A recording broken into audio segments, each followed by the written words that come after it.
Hello students, this is third and final video on Plato। तो प्लेटो के बारे में जो कुछ भी हमने अभी तक पढ़ा है उसको क्विकली रिवाइज कर लेते हैं। तो प्लेटो एंशियंट ग्रीक फिलोसोफर थे और उनका मुख्य लक्ष्य था to revive lost glory of Athens, और उसके लिए ही wanted to create Athens into an ideal state. Ideal state में बनाने के लिए, कन्वर्ट करने के लिए एथेंस को पहले जरूरी था कि उनके पास एक आइडिया हो that what is an ideal state, और उसके लिए उन्होंने दिया थ्योरी ऑफ आइडियाज। आइडियाज मतलब एसेंस ऑफ ए थिंग। जैसे हॉर्स, तमाम हॉर्सेस का एसेंस है या आइडिया है हॉर्सनेस। सारे जो काऊ हैं उनका एसेंस है काउनेस। तो वैसे ही जो आइडियल स्टेट होगा उसका आइडिया क्या होगा, that means the essence of an ideal state, वो ढूंढना चाहते थे, ताकि फिर वो समझने के बाद एथेंस को उसके हिसाब से डेवलप कर पाए और एथेंस को एक आइडियल स्टेट बना पाए, सो दैट एथेंस की लॉस्ट ग्लोरी रिवाइव हो। उसके लिए उन्होंने दिया थ्योरी ऑफ आइडियाज, और फिर उन्होंने अपने थ्योरी ऑफ आइडिया को पॉलिटिक्स के फील्ड में अप्लाई करते हुए दिया idea of an ideal state. और उनके हिसाब से an ideal state is the one जिसके अंदर there are three main classes, the ruler class, the soldier class and the workers class. Rulers and soldier class collectively कहे जा सकते हैं द गार्जियन क्लास। ये तीन क्लासेस अपने अपने काम पे फोकस कर रहे हों और वो एक दूसरे के काम में इंटरफेयर ना करें, तो ये होगा एक आइडियल स्टेट। और साथ ही साथ आइडियल स्टेट के लिए जरूरी है कि सारे जो इंडिविजुअल्स हैं उस स्टेट के वो भी आइडियल हों, और इंडिविजुअल्स आइडियल होने के लिए जरूरी है कि इंडिविजुअल्स के जो सोल हैं उनके जो तीन ट्रेट्स हैं, रीजनिंग, स्पिरिट एंड एपेटाइट, वो फंक्शनल हों। And reasoning should be able to control spirit and appetite. And third factor, the individual should be choosing their profession as per their dominant trait. तो इससे क्या होगा कि there will be an ideal individual. इसी को कहा गया है just individual. And when most of the people in society will be ideal या just, then it will lead to rise of an ideal state या just state. That is the theory of ideal state by Plato. तो उसके लिए individuals को just होना होगा, इससे state just हो जाएगा। I hope you are able to recall everything, because he has given an organic relation between individuals and state. इसी कॉन्टेक्स्ट में वो कहते हैं कि state is individuals writ large, state is magnified form of individuals. अब individuals कैसे ideal हों या जस्ट हों, उसके लिए उन्होंने दिया है थ्योरी ऑफ एजुकेशन की।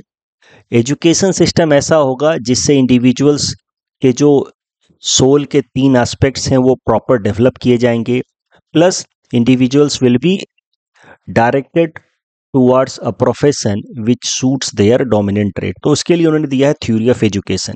तो theory of education is considered as primary mechanism to ensure just individuals, and when there will be just individuals then there will be just state and society. Theory of education के अलावा ही has given theory of communism, जहां पे वो कहते हैं कि the guardian class यानी कि the soldier and ruler class should not be allowed to have private wealth as well as private family, क्योंकि उनका मानना है कि एजुकेशन के बावजूद भी कभी कभार जो गार्जियन क्लास है उनके अंदर करप्शन की भावना आ सकती है। Sometimes they may tend towards corruption, तो उसको प्रिवेंट करने के लिए सेकेंडरी मैकेनिज्म दिया गया है, that is theory of communism. तो गार्जियन क्लास के लिए थ्योरी ऑफ कम्युनिज्म है। अब ये सारी जो थ्योरीज हैं वो है प्लेटो की। Theory of idea, theory of idea से idea of an ideal state, an ideal state is just state. Just state तभी होगा जब जस्ट इंडिविजुअल्स होंगे। जस्ट इंडिविजुअल्स को डेवलप करने के लिए एजुकेशन एज प्राइमरी मैकेनिज्म, और फ्यूचर में करप्शन को प्रिवेंट करने के लिए theory of communism as secondary mechanism. ये सारी बातें हमने प्लेटो के बारे में देखी हैं पिछले 2 क्लासेस में। आज के इस वीडियो में हम लोग क्रिटिकल इवैल्यूएशन ऑफ प्लेटो करेंगे एज ए थिंकर, कि कहाँ कहाँ पे प्लेटो की थ्योरीज में अच्छी बातें हैं, कहाँ कहाँ पे उसमें क्रिटिसाइज करने की नेगेटिव एस्पेक्ट्स हैं या क्रिटिसाइज करने की संभावना है। तो प्लेटो एज ए थिंकर को अलग अलग पर्सपेक्टिव से इवैल्यूएट करते हैं। So let us first of all evaluate Plato as first feminist. कई सारे जो थिंकर्स हैं उनका मानना है, मॉडर्न डे थिंकर्स का, कि Plato should be considered as first feminist. ऐसा इसलिए क्योंकि he was one of the earliest thinker who advocated for equal education for women. कोई डिस्क्रिमिनेशन नहीं होना चाहिए वीमेन के अगेंस्ट। ही ऑल्सो बिलीव्ड कि women could also become philosopher, they could also attain highest level of knowledge and they can become philosopher queens. So इस मामले में Plato का मानना था कि women do not suffer from any natural limitations, जिस कारण से they would not be allowed to become the head of the state. ऐसा कोई भी लिमिटेशन वीमेन में नहीं है, even they could become head of the state. तो इस कारण से Plato is also sometimes called the first feminist. But there are some counter view also to this idea. There are modern feminists like Simone de Beauvoir, Suzanne Moller-Okin. In modern feminist के बारे में हम लोग आगे feminism के अंतर्गत पढ़ेंगे। In modern feminist का ऐसा कहना है कि प्लेटो का जो थ्योरी ऑफ एजुकेशन है, जिसमें he has supported women education, it is not for ensuring women development या ensuring availability of rights for women. He has given his theory of education so that women could be trained for the state, women could work for the state. So the theory of education या concept of philosopher queen is not intended for welfare of women per se. It is for using the women as a resource, using their talent for creating an ideal state या एक strong and resilient state. तो इसमें सरल भाषा में कहें तो feminist लोगों का मानना है कि प्लेटो का मुख्य कंसर्न वीमेन का अपलिफ्टमेंट नहीं था, मुख्य कंसर्न था स्टेट को पावरफुल बनाना, एथेंस स्टेट को पावरफुल बनाना। और उसके लिए ही saw women as a means their talent should be utilised to create Athens into an ideal state, and that is why he should not be called a feminist, क्योंकि उनका concern women थी ही नहीं, तो वीमेन को एक means की तरह इस्तेमाल कर रहे हैं। And that is why modern feminists say that his views are instrumentalist regarding women. He see women as an instrument and try to use them as an instrument to attain the goal of creating a strong, resilient state. So ये critical view है of the idea that Plato was first feminist. Now the idea that Plato was first communist, कई सारे thinkers का ऐसा भी मानना है कि Plato was communist and he was in fact first communist. अब जब कम्युनिज्म की बात चलेगी तो कार्ल मार्क्स की बात जरूर आएगी, because Karl Marx is considered as father of communism in modern times. अब प्लेटो का जो कम्युनिज्म है वो कार्ल मार्क्स के कम्युनिज्म से बहुत अलग है, ये हमने लास्ट वीडियो में ही देखा, we have already covered it. In fact दोनों में बड़ा फंडामेंटल अंतर है। प्लेटो का जो कम्युनिज्म है और मार्क्स का कम्युनिज्म, उसमें बहुत स्ट्रॉन्ग कोर लेवल पे अंतर है। Plato is an idealist, means he believes that ideas are ultimate reality. जबकि Marx is a materialist. He believes कि material things are ultimate reality. He does not believe in idealistic things. उनको लगता है कि idealistic बातें कुछ intellectual लोग देते हैं in order to exploit the worker class. So it must be rejected. Marx की थ्योरी हम आगे जब डिटेल में पढ़ेंगे तो you will be able to make better comparison. But मैं आपको ये समझा रहा हूं कि ऊपर ऊपर से बस कम्युनिज्म नाम मिल रहा है मार्क्स की थ्योरी में और प्लेटो की थ्योरी में, but fundamentally they are very very different. Plato is an idealist, Marx is materialist. दोनों का व्यू अगर स्टेट को लेकर के देखा जाए तो प्लेटो का मानना है कि state is source of virtue, moral teacher. State को ही ज्यादातर रिस्पॉन्सिबिलिटी लेनी चाहिए, स्टेट को एजुकेशन की जिम्मेदारी लेनी चाहिए। स्टेट का काम है कि लोगों के अंदर मोरल कैरेक्टर को डेवलप करे। तो प्लेटो का मेन कंसर्न ही है कि कैसे स्टेट को और रिजिलियंट बनाया जाए, स्ट्रॉन्ग बनाया जाए। And Marx he sees state as an instrument of exploitation and he ultimately aims या dreams of a stateless society. ये भी हम आगे देखेंगे। प्लेटो चाहते हैं कि समाज में बदलाव आए थ्रू एजुकेशन, और एजुकेशन कौन देगा? स्टेट देगा। And Marx has proposed violent revolution for bringing change in the society and bringing up of communism. Plato कहते हैं एजुकेशन के थ्रू समाज में बदलाव लाया जाए। तो यही कारण है कि प्लेटो और मार्क्स के कम्युनिज्म को जब साथ पढ़ा जाएगा तो एक बात समझ आएगी कि जो सिमिलैरिटीज हैं दे आर वेरी सुपरफिशियल, ऊपरी ऊपरी सिमिलैरिटीज हैं, but differences are very fundamental. So this is what has been said by G H Sabine कि similarities between Marx and Plato are only superficial while differences are very very fundamental. अब Aristotle का criticism अब देखें प्लेटो के communism का। हमने देखा प्लेटो as first communist, और हमने एक एनालिसिस की कि प्लेटो का कम्युनिज्म मार्क्स के कम्युनिज्म से बहुत अलग है। अब let us see Aristotle's criticism of Plato's communism. देखिए, Aristotle was disciple of Plato and he is also considered as one of the greatest critic of Plato also. उन्होंने अलग अलग एस्पेक्ट्स पर प्लेटो के आइडियाज को थोड़ा क्रिटिसाइज किया है। उन्होंने प्लेटो के थ्योरी ऑफ एजुकेशन को भी क्रिटिसाइज किया है, उन्होंने प्लेटो के थ्योरी ऑफ कम्युनिज्म को भी क्रिटिसाइज किया है। और प्लेटो की थ्योरी ऑफ कम्युनिज्म अगर देखी जाए तो वो दो लेवल पे दी गई हैं।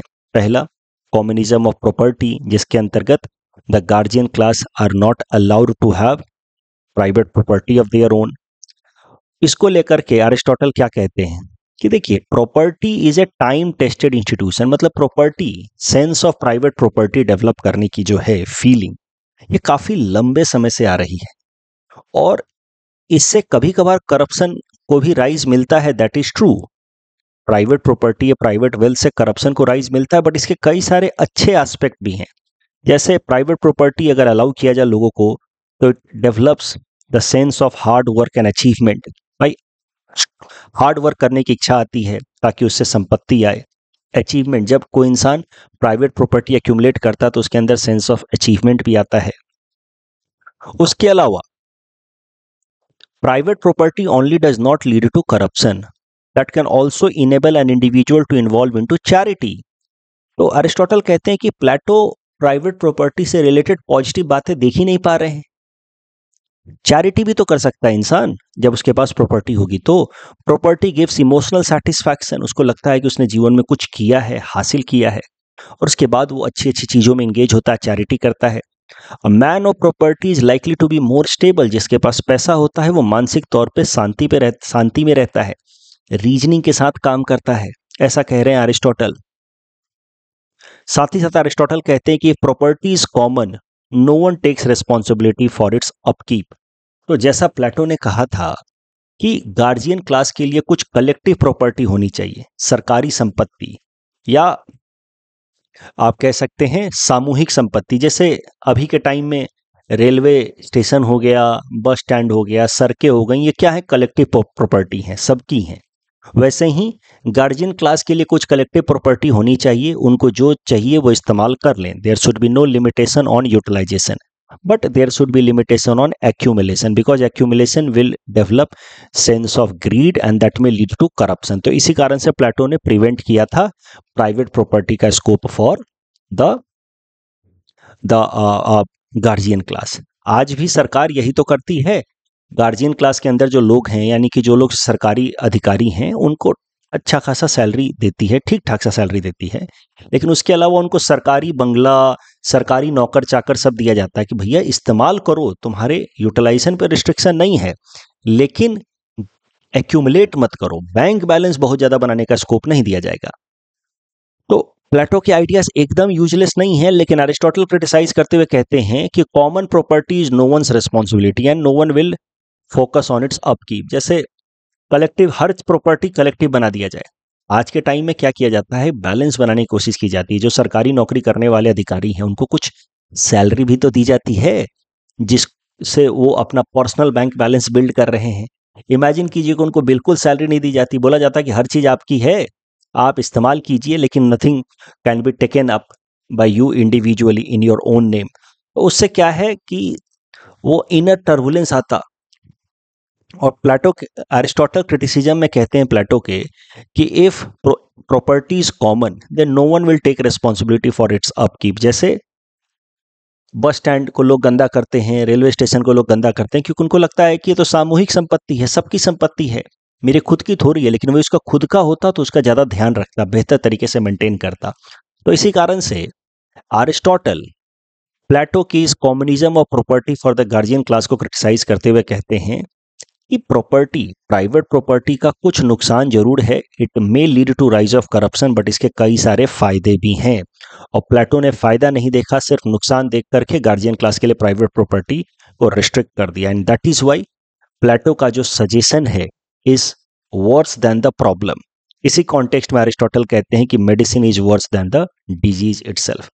सिमिलरली कम्युनिज्म ऑफ फैमिली पे भी वो कहते हैं guardian class is not allowed to have the their personal family.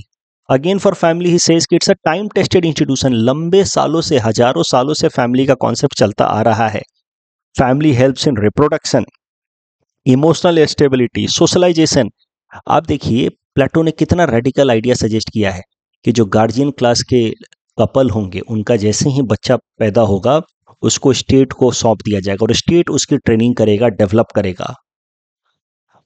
बच्चा जो स्टेट के अंडर डेवलप होगा बचपन से ही, तो सोशलाइजेशन कहाँ से सीखेगा? मतलब वो बचपन से ही ऐसा आप समझिए कि एक सोल्जर को ट्रेन किया जा रहा है। सोल्जर बनने से पहले उसको इंसान तो बनना होगा, बेसिक सोशलाइजेशन तो सीखनी होगी, बेसिक इमोशंस तो चाहिए। And family provides those basic emotional stability and socialisation. तो प्लेटो ने फैमिली की सिर्फ नेगेटिव चीजों को देखी, जैसे उन्होंने प्रॉपर्टी की सिर्फ नेगेटिव चीजों को देखी, बट फैमिली की भी कुछ पॉजिटिव बातें हैं वो उन्होंने नेग्लेक्ट कर दिया। ऐसा कहते हैं Aristotle. Family provides us sense of satisfaction, emotional stability, family helps us in socialization. And Plato says कि फैमिली से नेपोटिज्म फैल सकता है, इस कारण से family should not be allowed for the guardian class. और इस कारण से he rejects the concept of family for the guardian class. Aristotle कहते हैं कि प्लेटो का जो आइडिया है regarding abolishment of family, it is regressive. ये समाज को और पीछे लेकर के जाएगा। It will take us to the barbaric times, जहाँ पे लोगों का फैमिली नहीं था, लोग सेटल्ड लाइफ नहीं बिताते थे, एक दूसरे से लड़ते झगड़ते रहते थे फॉर सेक्सुअल पार्टनर्स। ये हमको उस लेवल तक पहुंचा सकता है। It is regressive. So in this sense again you may say कि while criticising Platonic idea of communism of family, Aristotle said the medicine is worse than the disease। Family को लेकर के डिजीज है nepotism का, but जो medicine वो suggest कर रहे हैं दैट इज वर्स। अब आते हैं प्लेटो के सबसे स्ट्रॉन्ग क्रिटिक के ऊपर। मॉडर्न टाइम में प्लेटो का जो सबसे स्ट्रॉन्ग क्रिटिक हुए हैं वो है Karl Popper. He was an Austrian British political thinker. इनकी दो मुख्य किताबें हैं, logic of scientific discovery and the open society and its enemies. Logic of scientific discovery पहले अलग भाषा में, ऑस्ट्रियन जर्मन भाषा में लिखी गई थी 1934 में, बाद में इसको अंग्रेजी में अनुवाद किया गया 1956 में। तो यह है अंग्रेजी नाम, जर्मन नाम अलग था। अंग्रेजी नाम है लॉजिक ऑफ साइंटिफिक डिस्कवरी। ये दोनों किताब कार्ल पॉपर ने लिखी हैं, जिनके अंदर के कंटेंट को थोड़ा थोड़ा हमें समझना होगा इन ऑर्डर टू अंडरस्टैंड कि on what ground Karl Popper has criticised Karl Marx. तो जैसा कि मैंने आपको कहा, Karl Popper is the strongest and sharpest critic of Plato. Karl Popper has criticised Plato, Karl Marx as well as Hegel. हम आगे देखेंगे, बट यहाँ पे हम लोग फोकस करेंगे इन दोनों किताबों में कार्ल पॉपर ने क्रिटिसाइज किया है, प्लेटो का जो क्रिटिसिज्म किया है वो देखेंगे। ठीक है, so as I said Karl Popper is sharpest critic of Plato in modern times. He calls Plato father of totalitarianism. Totalitarianism क्या होता है? एक ऐसा स्टेट जो अपने सिटीजन्स के, अपने सब्जेक्ट्स के हर एक एस्पेक्ट ऑफ लाइफ को कंट्रोल करे, उस पर रिस्ट्रिक्शन लगा करके रखे। Not just political aspect but also personal aspect, कि किस तरीके के धर्म को मानना है, किस तरीके के कपड़े पहनने हैं। तो इस तरीके के स्टेट को कहा जाता है टोटालिटेरियन एस्पेक्ट या टोटालिटेरियन स्टेट। मॉडर्न टाइम में नॉर्थ कोरिया को कुछ हद तक कहा जा सकता है totalitarian state. It controls almost every aspect of life of its residents, its citizens. अगर अभी से थोड़ा पहले जाएं तो ये जो टोटलिटेरियनिज्म टर्म है, it came to rise in 20th century with rise of political systems in Germany under Hitler, under philosophy जिसको कहा गया नाजीज्म, या under Mussolini in Italy under philosophy जिसको कहा गया फासिज्म। तो नाजीज्म और फासिज्म के बारे में भी हम आगे पढ़ेंगे।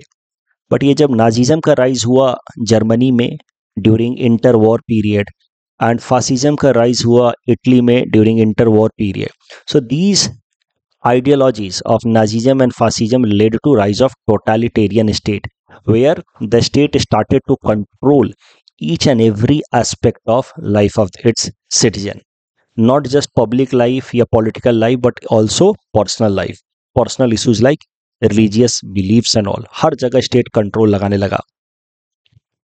और कार्ल पॉपर कहते हैं कि ये जो मॉडर्न टाइम के टोटलिटेरियन रेजीम्स हैं या फासिस्ट लीडर्स हैं, जैसे कि हिटलर, मुसोलिनी या स्टालिन इन यूएसएसआर, इन सब का पॉलिटिकल या फिलोसॉफिकल आइडियोलॉग है प्लेटो। इन सब का सोर्स ऑफ इंस्पिरेशन है Plato. Plato is the root of the totalitarian thinking, क्योंकि प्लेटो का जो कॉन्सेप्ट है फिलोसोफर किंग का, कि the philosopher king and his idea is absolute and no one should be able to challenge that idea, ऐसा कहते हैं Karl popper कि प्लेटो ने तो यही कहा था।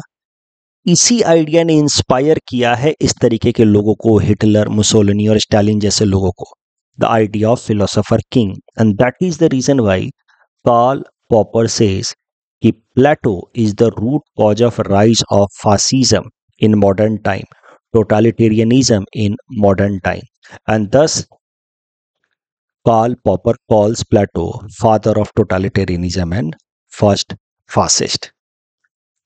तो कार्ल पॉपर की जो किताब है ना, open society and its enemies, इसमें कार्ल पॉपर कहते हैं कि Plato was the first fascist. Popper का ये नहीं कहना है कि Plato himself was a fascist leader, but when he says कि Plato was the first fascist, Popper means कि प्लेटो के आइडियाज ने मॉडर्न टाइम में फासिज्म को या टोटलिटेरियनिज्म को राइज दिया है। अब थोड़ा और अच्छे से समझते हैं कि पॉपर ने किस तरीके से सिस्टमेटिकली क्रिटिसाइज किया है प्लेटो को। तो पॉपर की ये जो किताब है कार्ल पॉपर की, open society and its enemies, उसमें कार्ल पॉपर कहते हैं कि ओपन सोसाइटी के 3 एनिमीज हैं, प्लेटो, हीगल एंड मार्क्स, क्योंकि इनके जो आइडियाज हैं ये ओपन सोसाइटी को डेवलप नहीं होने देंगे, they will restrict open society. तो हीगल एक जर्मन थिंकर था मार्क्स से पहले। हीगल और मार्क्स के बारे में हम आगे डिटेल में पढ़ेंगे, तो हम अपने आप समझ जाएंगे कि क्यों कार्ल पॉपर ने हीगल और मार्क्स को क्रिटिसाइज किया था। बट आज हम लोग फोकस कर रहे हैं कार्ल पॉपर के क्रिटिसिज्म ऑफ प्लेटो के ऊपर, क्योंकि प्लेटो की फिलोसफी या थ्योरी हम लोग पढ़ चुके हैं। तो let us focus on Karl Popper's criticism of Plato, where he says कि Plato is enemy of open society. तो एक बार जरा ब्रीफली समझ लेते हैं कि ओपन सोसाइटी क्या होती है। And open society is the one जहां पे लिबरल डेमोक्रेटिक ऑर्डर फॉलो हो रहा है, जहां पे people have freedom of speech, right to dissent, even criticise the government. जो फेयर क्रिटिसिज्म है वो सब अलाउड है जिस सोसाइटी में, उसको कहा जाएगा ओपन सोसाइटी। कार्ल पॉपर कहते हैं कि ओपन सोसाइटी इंपॉर्टेंट इसलिए है because it allows scope for free debate. जब फ्री डिबेट होता है तभी जाकर के समाज में लोग सच्चाई जान पाते हैं, ट्रुथ पे अराइव कर पाते हैं, which is very important for ensuring justice and morality in society. तो काफ़ी हद तक सही कह रहे हैं, डिबेट होगा, डिस्कशन होगा, तब तो काउंटर व्यूज आते हैं, तब तो इंसान जो है वो सच्चाई का पता कर पाता है। कार्ल पॉपर ये भी कहते हैं कि जिन समाज में फ्री डिबेट होता है उनको कहा जाता है open society. That open society या free debate leads to rise of scientific knowledge. और फिर जब साइंटिफिक नॉलेज किसी समाज में बनने लगता है, लोगों की scientific bent of mind develop होती है, then it again leads to development या further strengthening of open society. So एक वर्चुअस सा साइकिल बन जाता है। Open society leading to freedom of speech and expression, leading to rise of scientific knowledge again strengthens open society. तो एक समाज में खुला विचार रखने का कल्चर आ जाता है। बट पॉपर क्या कहते हैं कि प्लेटो का जो कॉन्सेप्ट है ना फिलोसोफर किंग का, it ends possibility of any debate. वो कहते हैं कि फिलोसोफर किंग की जो बातें होंगी, it will prevail over any custom, tradition या लॉ, क्योंकि king is visor then any other customs या ट्रेडिशन। तो इस तरीके से तो उस समाज में डिबेट डिस्कशन की संभावना ही खत्म कर दी प्लेटो ने, ऐसा कह रहे हैं पॉपर। और इस तरीके से Plato is creating a closed society where there is no scope for debate and discussion. इस सेंस में कार्ल पॉपर कहते हैं कि Plato has betrayed even his teacher Socrates, because Socrates also believed in free discussion, and through the institution of philosopher king Plato has stopped a possibility of free discussion, and that is why he says कि Plato is enemy of open society, he is first fascist, father of totalitarianism. थोड़ा और समझते हैं। Karl Popper कहते हैं कि Plato का जो आइडिया है of philosopher king, it leads to rise of closed society which leads to rise of dogma. तो जिस तरीके से open society leads to rise of scientific thinking and scientific thinking again leads back to open society, वैसे ही close society leads to rise of dogma and dogma leads to rise of close society. तो ये एक vicious cycle बनाते हैं, close society, dogma, and again dogma leading to close society. What are dogmas? Dogmas पे Karl Popper ने फिर से explain किया है कि डॉगमा और साइंस के बीच में क्या अंतर है, वो कार्ल पॉपर ने बताया है। बोले देखिए, डॉगमा का मतलब ऐसा हुआ कि एक आइडिया किसी ने दे दिया और बस अब कहता है कि इस आइडिया को यूनिवर्सल ट्रुथ मान लिया जाए, इसके खिलाफ कोई भी काउंटर आर्ग्यूमेंट इंटरटेन नहीं किया जाएगा। तो अगर कोई इस तरह के आइडियाज को प्रपोज करता है तो उसको कहा जाएगा डॉगमा, अंधविश्वास करने के लिए कहा जा रहा है। जैसे डॉगमा का एग्जाम्पल हो गया, मेडिएवल एरा में चर्च वुड से कि द वर्ल्ड इज जियोसेंट्रिक, यानी कि द यूनिवर्स में जितने भी सेलेसियल बॉडी हैं दे revolve around earth, and they called it a religious doctrine, and questioning this geocentric model would be considered as questioning God's order. So this is dogma. जब इसको counter किया Johannes Kepler ने on the basis of observation, astronomical observation and logic, so he was challenged by church, he was criticized, threatened for prosecution by church. तो scientific thinking और dogma के बीच का अंतर क्या है? साइंटिफिक थिंकिंग और डॉगमा के बीच का एक मुख्य अंतर एज पर कार्ल पॉपर है कि साइंटिफिक थिंकिंग या scientific ideas are open for critical evaluation, they are open for falsification. That is the main difference. तो यही है कार्ल पॉपर का idea in this book the logic of scientific discovery, जो 1934 में originally लिखी गई, बाद में 1956 में उसका अंग्रेजी अनुवाद किया गया। कार्ल पॉपर ने क्या कहा था, मैं सारी बातों को एक बार फिर से जोड़ दूंगा। और कार्ल पॉपर यूरोप में रहते थे, तो यूरोप में जो स्वैन्स हैं वो वाइट कलर के होते हैं। तो यूरोपियंस जनरली बिलीव करते हैं कि ऑल स्वैन्स आर वाइट, ये उनको लगता है कि ये उनका नॉलेज है, साइंटिफिक नॉलेज है। But when he went to Australia he witnessed black swans, तो उस दिन उनका ये जो नॉलेज है वो टूट गया। अब अगर कोई यूरोपियन आदमी ये नॉलेज कि ऑल स्वान्स आर वाइट, ये नॉलेज जो है वो काउंटर हो गया, क्योंकि उन्होंने ब्लैक स्वान भी देखा ऑस्ट्रेलिया में। अब वापस से अगर यूरोप जाएं वो, या यूरोप जब गए और वहां पे कोई यूरोपियन आदमी कहे कि नहीं नहीं स्वान्स तो वाइट ही होते हैं और मैं इसके खिलाफ और कोई आर्गुमेंट नहीं सुनूंगा, तो फिर दैट विल बी डॉगमा। अंधविश्वास करने के लिए कह रहा है वो आदमी। डॉगमा मतलब जब कोई आदमी आपको कोई बात कहे और बोले कि चुपचाप से इसको मान लो, यही होता है, इसको चैलेंज करने का मतलब गॉड की अथॉरिटी को या कि अल्टीमेट रियलिटी को चैलेंज करना हुआ। You accept it without questioning, that means that person is promoting dogma. Scientific idea का मतलब some ideas will be put on the basis of observation and logic, but at the same time जो उसको put करने वाला आदमी है वो open रहेगा for critical arguments, for falsification, for counter debate. तो एक बार अब जरा से इन दोनों किताबों पे देखते हैं और जोड़ने की कोशिश करते हैं, सारी बातें समझने की कोशिश करते हैं। कार्ल पॉपर ने पहले लिखी ये किताब जिसमें उन्होंने कहा कि साइंटिफिक थिंकिंग कैसे अलग होता है डॉगमा से। साइंटिफिक थिंकिंग का मतलब a thinking which is open for falsification. तो इसी किताब में उन्होंने दिया है थ्योरी ऑफ फॉल्सिफिकेशन कि any scientific thinking is the one which is open for counter argument,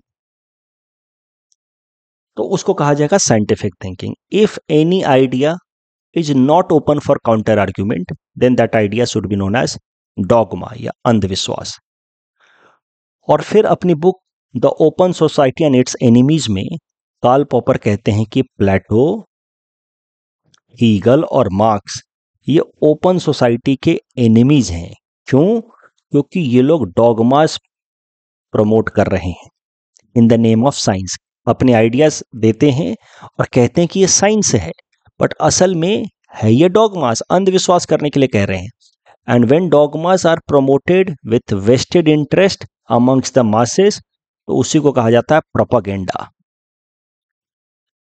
तो थ्योरी ऑफ फॉल्सिफिकेशन 1934 में given in this book the logic of scientific discovery, जिसमें कार्ल पॉपर कहते हैं कि what should be the basis for distinguishing between science and dogma. And he says कि science leads to rise of open society and then open society again provides a scope for scientific knowledge, and dogmas leads to closed society and then closed society again strengthens dogmas, and when dogmas are very powerful and it is spread amongst the masses by few people with vested interest, तो उसी को कहा जाता है propaganda. तो Karl Marx, प्लेटो और Hegel as per Popper are promoting their dogmas with the aim of having power in their own hands, and that is why they should be called as enemy of open society because they are promoting closed society। ऐसा कहा Karl Popper ने। Karl Popper ने और criticise किया है प्लेटो को। कहता है कि देखो प्लेटो ने क्या किया है, दे रहा है डॉगमा, यानी कि अंधविश्वास फैलाने की कोशिश कर रहा है कि फिलोसोफर किंग का जो रूल होना चाहिए वो बेस्ट होना चाहिए, वही बेस्ट होता है, दे रहा है डॉगमा। लेकिन उसको साइंटिफिक थ्योरी प्रूव करने के लिए वो कुछ हिस्ट्री के एग्जाम्पल्स भी उठाता है, जैसे अलग अलग city states of ancient Greek society के एग्जाम्पल्स उठाता है, या इवन एथेंस की हिस्ट्री से कुछ एग्जाम्पल्स उठाता है और प्रूफ करने की कोशिश करता है कि उसकी थ्योरी सही है। तो प्लेटो ने क्या किया था, प्लेटो ने कुछ हिस्टोरिकल स्टडीज की थी and he had given cycle of states, और उसमें उसने कहा था कि देखो अभी तक जितने भी रूल्स रहे हैं, जितने भी तरीके के एडमिनिस्ट्रेशंस रहे हैं, या तो एथेंस में या बाकी जो ग्रीक सिटीज हैं, वहाँ पे 5 ही तरह का रूल रहा है। या तो एरिस्टोक्रेसी रही है जहाँ पे few rich people have been controlling the administration, या टीमोक्रेसी रही है, a class of property and business own lending or holding the administration. तो एरिस्टोक्रेसी और टीमोक्रेसी दोनों में there are few people who are controlling the administration, but aristocracy में these people are wise educated, जबकि timocracy में those people are unjust, unfair, little bit corrupt. तो aristocracy का थोड़ा डीजेनरेटेड वर्जन होगा टीमोक्रेसी। फिर टीमोक्रेसी और डीजेनरेट होता है इनटू ओलिगार्की, जहां पे this is even more verse. A small group of powerful members in society, they take control of administration in their own hands. तो एरिस्टोक्रेसी से थोड़ा खराब वर्जन होगा टीमोक्रेसी, टीमोक्रेसी से खराब होगा ओलिगार्की। ओलिगार्की के बाद क्या होता है कि larger number of people come together and they grab power in their own hands, lead to rise of democracy. This is even worse. Plato कहता है कि डेमोक्रेसी इज तो रूल ऑफ फूल्स, क्योंकि mob get power in their own hands. और जब democracy हो जाती है तो एक तरीके से लॉलेसनेस जैसा होने लगता है, बिकॉज बहुत सारे लोग पावर अपने हाथ में लेते हैं। Then rises tyranny, where one individual captures power, या group of individuals again capture power and they start ruling over that area in very exploitative manner. देखिए, आपको, मुझे पता है कि अब आपको ये समझने में दिक्कत हो रही होगी। मैं अब सिंप्लीफाई करके बता दूं कि प्लेटो ने अपनी थ्योरी को सही साबित करने के लिए कि फिलोसोफर किंग का रूल बेस्ट होता है, उसने नाम का एक साइकिल ऑफ स्टेट्स बताया, जिसमें उसने कहा कि 5 तरीके के ही तो स्टेट्स रहे हैं अभी तक। नॉर्मली पहले होता है अरिस्टोक्रेसी, फिर वो खराब होकर के हो जाता है टीमोक्रेसी, फिर और खराब होकर के हो जाता है ओलिगार्की, फिर हो जाता है डेमोक्रेसी, फिर हो जाता है टायरेनी। तो Plato in his book number 8 of the Republic he says कि इस तरीके से डीजेनरेशन होता है। बट असल में प्लेटो जो है वो बातें बना रहा है अपनी थ्योरी को सही साबित करने के लिए। हिस्ट्री से कुछ सेलेक्टिव एग्जांपल्स उठा करके अपनी थ्योरी को सही साबित करने के लिए वो ऐसा कर रहा है। ऐसा कह रहे हैं प्लेटो, आई एम सो सॉरी, ऐसा कह रहे हैं पॉपर, कि यार ये selective application of historical facts कर रहा है, और वो भी अपने हिसाब से बातें बना रहा है कि बेस्ट फॉर्म अभी तक जो रियल वर्ल्ड में देखने को मिला है वो है अरिस्टोक्रेसी, उससे वर्स होता है टीमोक्रेसी, उससे खराब होता है ओलिगार्की, उससे खराब होता है डेमोक्रेसी, उससे भी खराब होता है, वर्स्ट होता है tyranny. The worst of the 5, a cruel self interested despot, one person controls the power and he then runs the administration. लेकिन ऐसा रियल वर्ल्ड में होता है नहीं, ऐसा कह रहे हैं कार्ल पॉपर। ये प्लेटो बस बातें बना रहा है अपनी थ्योरी को सही साबित करने के लिए। इसीलिए कार्ल पॉपर कहते हैं कि Plato has committed a crime of historicism, या दूसरे शब्दों में कहें तो guilt of historicism, where he is using some historical facts in selective and distorted manner in order to prove his theory of philosopher king, a ultimate scientific theory. But actually में it is a predetermined theory. पहले से Plato ने mood बना लिया था कि हमको philosopher king का कॉन्सेप्ट को देना है, बट उसको जस्टिफाई करने के लिए वो हिस्ट्री से सेलेक्टिव एग्जाम्पल उठा रहा है। And that is why Karl Popper says कि Plato has committed guilt of historicism या crime of historicism. So his ideas, Karl Popper सबसे स्ट्रॉन्ग क्रिटिक है प्लेटो का, और कार्ल पॉपर की बातें ही समझने में आपको थोड़ी दिक्कत हो रही होगी। मैं आज आपको एक और बात बता दूं कि जैसे ही प्लेटो आज खत्म होगा, कल का जो हमारा क्लास होगा उसमें मैं बोर्ड के सामने आकर के सोक्रेटस एंड प्लेटो को पूरा रिवाइज कराऊंगा और एक बेसिक फ्लो चार्ट बनाऊंगा, जो आप अपने नोटबुक में बना सकते हैं for revision purpose, mind map जैसा रिवीजन पर्पस के लिए। और यही हम लोग अप्रोच फॉलो करेंगे आने वाले क्लासेस में भी। इन द मीनवाइल आपको किसी भी दिन के क्लास में किसी भी वीडियो में अगर कोई डाउट रहता है तो आप कमेंट सेक्शन में वो डाउट मेंशन कर सकते हैं, जिससे मुझे पता चल जाएगा कि अच्छा, बच्चों को इस एरिया में थोड़ा डाउट रहा है। तो मैं रिवीजन के दौरान, जो माइंड मैप बनाने के दौरान, फिर वहाँ पे ज़्यादा एम्फेसाइज करूँगा एक्सप्लेनेशन के लिए। बट मुझे अच्छे से पता है कि कार्ल पॉपर का जो क्रिटिसिज्म है उसको लेकर के आपको थोड़ी दिक्कत हुई होगी। मैं रिवीजन वीडियो में यहाँ पे ज़्यादा एम्फेसाइज करूँगा, बट मैं एक बार यहाँ क्विकली रिवाइज करवा देता हूँ। कार्ल पॉपर कहते हैं कि Plato is first fascist, he is father of totalitarianism, he is the root cause behind totalitarian leaders like Hitler and Mussolini, he is enemy of open society. Why? Because Plato gives rise to dogma. प्लेटो का dogma क्या है? Philosopher king का, कि that is the best state. और Karl popper जो है वो science और डॉगमा के बीच में भी अंतर बताते हैं। बोलते हैं साइंस जो होगा, scientific ideas will be open for critical evaluation, इसी को कहते हैं थ्योरी ऑफ फॉल्सिफिकेशन, जबकि dogma will not be open for critical evaluation. तो यही एक मुख्य अंतर है साइंस और डॉगमा के बीच में। अगर कोई कहे कि ऑल स्वान्स आर वाइट, बात खत्म, तो वो डॉगमा हो जाएगा। अगर कोई ये कहे कि as per my experience swans are of white colour, तो फिर वो साइंटिफिक थिंकिंग होगी। ठीक है। और फिर कहते हैं पॉपर कि प्लेटो जैसा आदमी अपने फिलोसोफर किंग के आइडिया को कहता है कि एक साइंटिफिक आइडिया है, and he says it a scientific idea on the basis of historical analysis.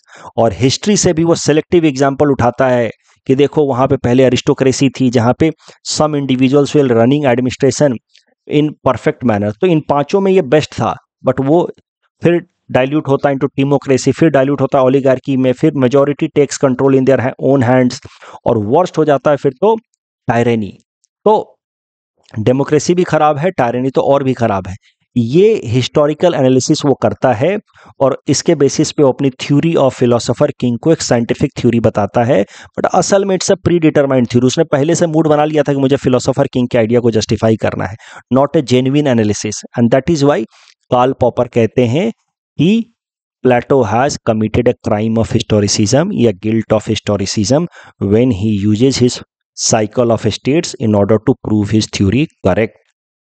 According to Popper, Plato himself wanted to be the king, and that is why he promoted the idea of philosopher king. सीधा सीधा तो बोल नहीं सकता कि भाई हमको king बना दो, तो उसने इनडायरेक्टली ये सारा प्रपंच रचा है। अब ये तो क्रिटिक्स हो गए प्लेटो के, लेकिन there are some supporters of Plato also in modern times. Plato में कुछ अच्छी बातें भी तो होंगी। देखिए, there are many thinkers in modern time who have positively interpreted Plato. जैसे कुछ लिबरल डेमोक्रेटिक थिंकर्स हैं, वो लिबरल डेमोक्रेटिक थिंकर जो हैं वो डेमोक्रेसी में बिलीव करते हैं, एंड प्लेटो सेड कि democracy is rule of fools, mob controls power, and that is why democracy is rule of fools. तो Plato was critic of democracy, so in that sense they have not accepted Plato's concept of philosopher king, these liberal democratic theorists, but they have supported Platonic idea of importance of morality in politics. भाई जो politicians है उनका Morli character अच्छा होना चाहिए। तो कुछ liberal democratic theorist हैं जैसे JS mill, he gave the idea of competent voters, कि भाई जो वोट करने जा रहे हैं लोग वो मोरली करेक्ट होने चाहिए, मोरली अपराइट होने चाहिए, नहीं तो जाति के नाम पे, धर्म के नाम पे वोट देते रहेंगे। Amartya Sen has given the concept of public reasoning before participating into political process. नहीं तो कोई उनको थोड़ा बहुत पैसा दे देगा, लोग वोट दे देंगे, तो इसी को कहा जाता है फ्रीबीज कल्चर। तो जो लिबरल डेमोक्रेटिक थ्योरिस्ट हैं जैसे कि जेएस मिल या Amartya Sen, they have selectively supported Platonic ideas.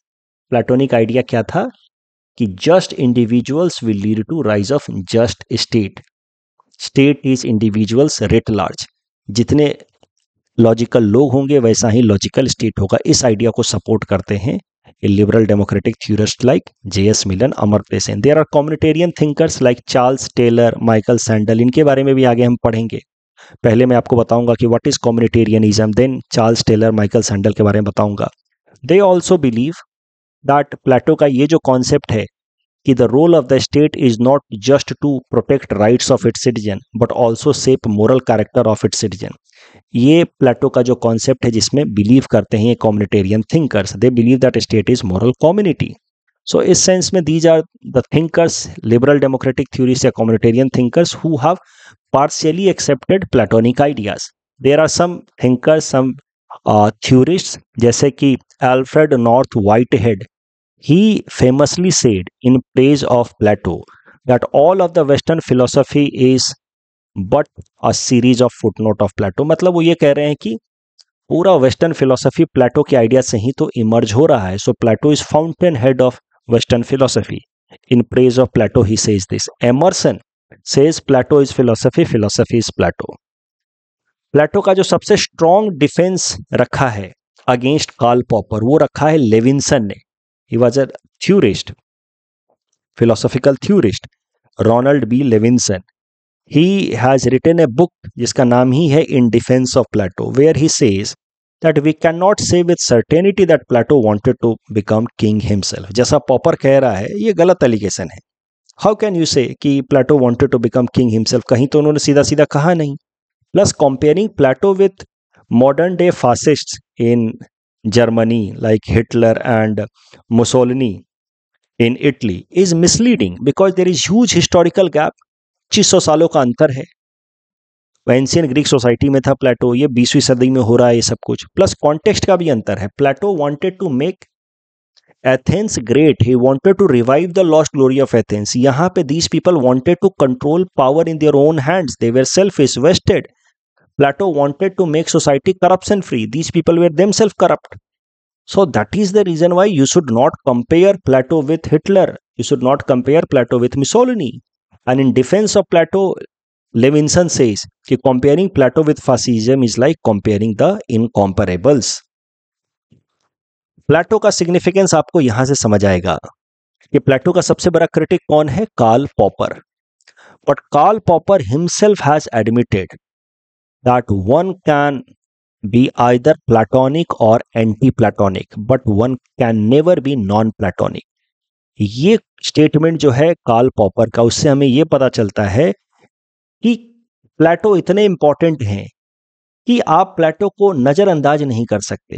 Karl popper ये कहते हैं कि या तो आप प्लेटो के समर्थक हो सकते हैं, नहीं तो क्रिटिक हो सकते हैं, लेकिन आप प्लेटो को नेग्लेक्ट नहीं कर सकते. He is so important. So all the philosophical debates emerge from Plato only, either in support of Plato or in criticism of Plato. But no one can neglect Plato. That is the significance of Plato that reflects in Karl Popper's idea. Karl Popper himself accepts that I am anti-Platonic. That does not mean that Plato is insignificant. I am simply saying that Plato is very, very significant, and all the modern philosophical debates can be rooted to Plato. This signifies the importance of Plato. Next video में we'll be seeing more about his disciple Aristotle.